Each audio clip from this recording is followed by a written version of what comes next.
Xin chào cô bác, anh chị và các bạn. Hôm nay mình chia sẻ thêm một công thức mới để làm món bánh bông lan matcha. Bánh vị trà xanh rất là thơm ngon luôn. Bánh mềm xốp ngon lắm. Hôm nay thì mình làm theo cái công thức này thì bánh không có cần phải tách lòng ra nè. Mình làm bánh nguyên trứng luôn. Không có cần dầu ăn, không có cần bơ, không cần sữa.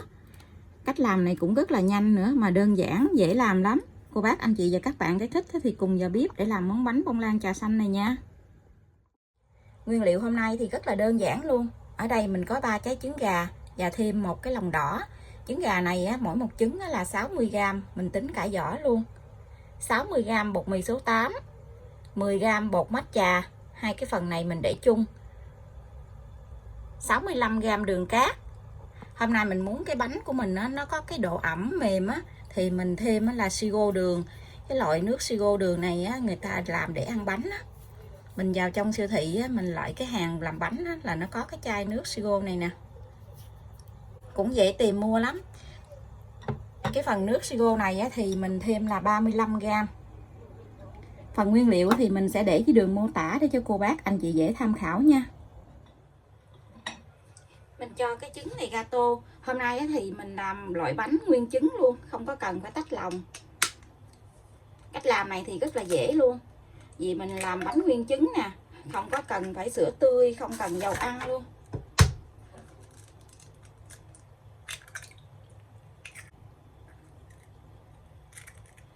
Ba cái nguyên trứng dầm thêm một cái lòng đỏ nữa.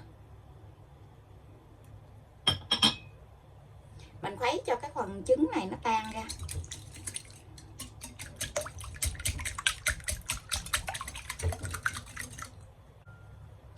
Mình cho đường vô. Nước siro mình cũng cho vô luôn.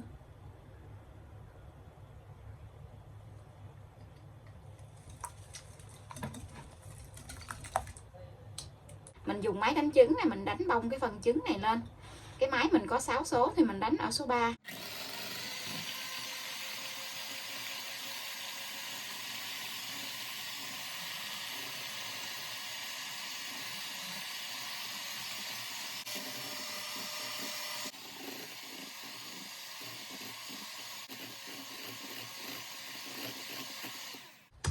Mình đánh trứng, khi nào mình nhắc cái que đánh trứng lên mình thấy cái dòng chảy của bột nó không có lan ra liền là được nha.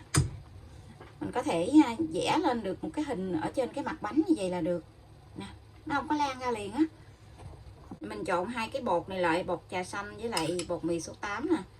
Mình trộn lại, mình gây qua cái rây gì nè, mình gây 2 lần để cho cái bột này nó được mịn nó không có bị bón cục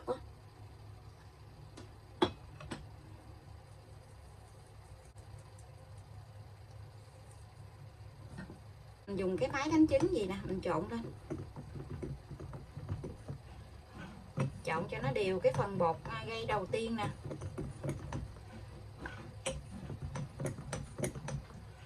Hoặc là mình dùng cái phới tay mình trộn cũng được nha.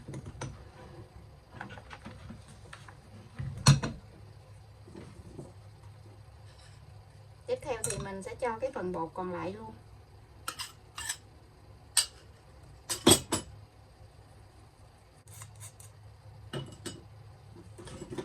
Lần này thì mình sẽ dùng cái muỗng vét bột mình trộn, mình hất từ dưới lên vậy.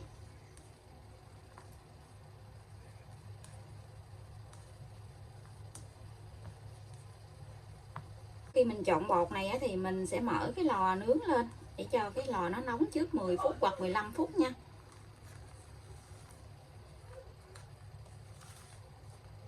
Mình trộn cho đều hết cái phần bột này lại, mình vét cho nó sát với cái đáy tô từ dưới mình vét lên vậy nè, như vậy thì nó mới đều.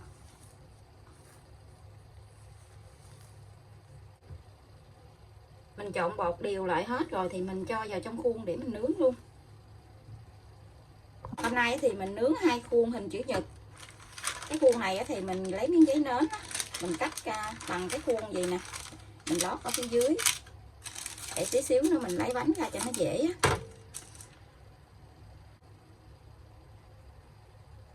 Khuôn này chiều dài 15 phân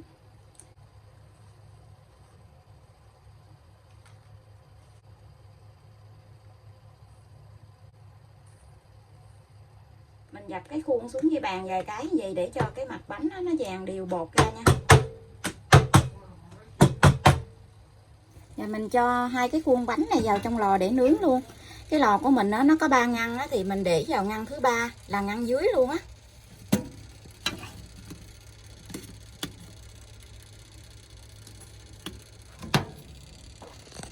Mình nướng ở nhiệt độ là 150 độ C.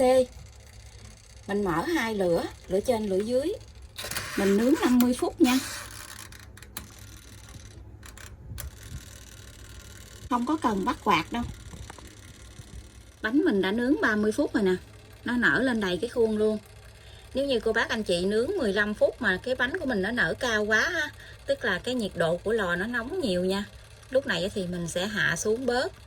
Vì mình để cái nhiệt độ cái lò mình nó cao quá ha, cái bánh của mình nó nở nhanh lắm.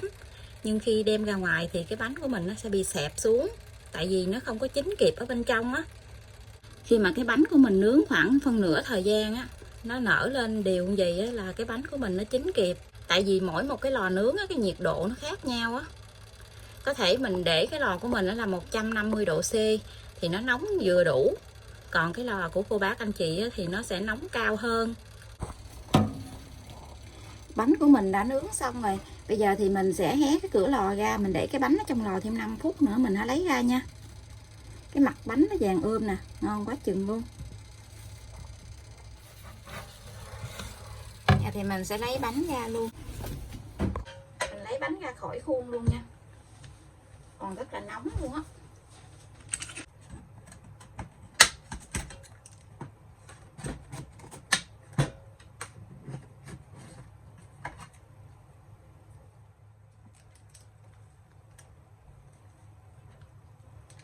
Bánh ngon ghê chưa. Mình sẽ lấy miếng giấy nến này ra luôn nè.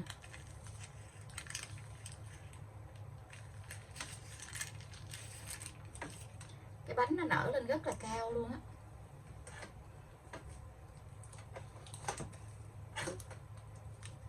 Cái vị trà nó thơm dữ lắm.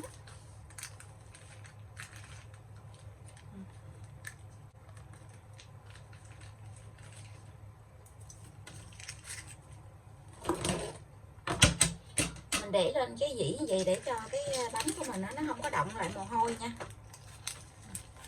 Mình lấy cái bánh ra thì mình để lên trên cái dĩ gì luôn. Cái bánh nó rất là mềm luôn á. Mình cầm dính dấu tay luôn nè. Vậy nó mềm quá á. Nó bị móp dấu tay luôn.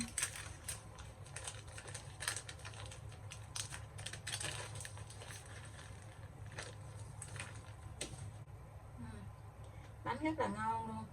Cái bánh này thì mình để cho nó nguội nha. Mình ăn nó ngon hơn nữa là mình đậy lại mình để qua đêm á, là cái bánh nó rất là ngon luôn.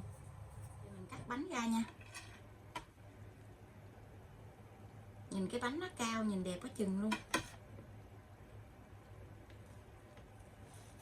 Nó rất là mềm luôn á.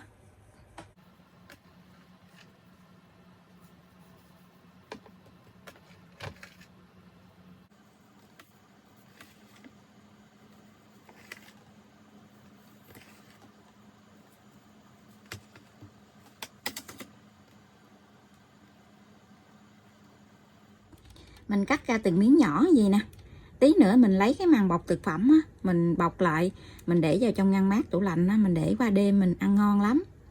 Vì cái độ bánh này nó có cái độ ẩm mềm xốp á. Cái bánh nó nhẹ tân à. Ngon ghê chưa. Cách làm này thì cũng rất là dễ nữa. Tại vì mình làm nguyên trứng á, mình không có cần phải tách lòng ra. Thì mình làm rất là nhanh luôn. Cô bác anh chị và các bạn thấy thích đó, thì mình thử làm cách này nha.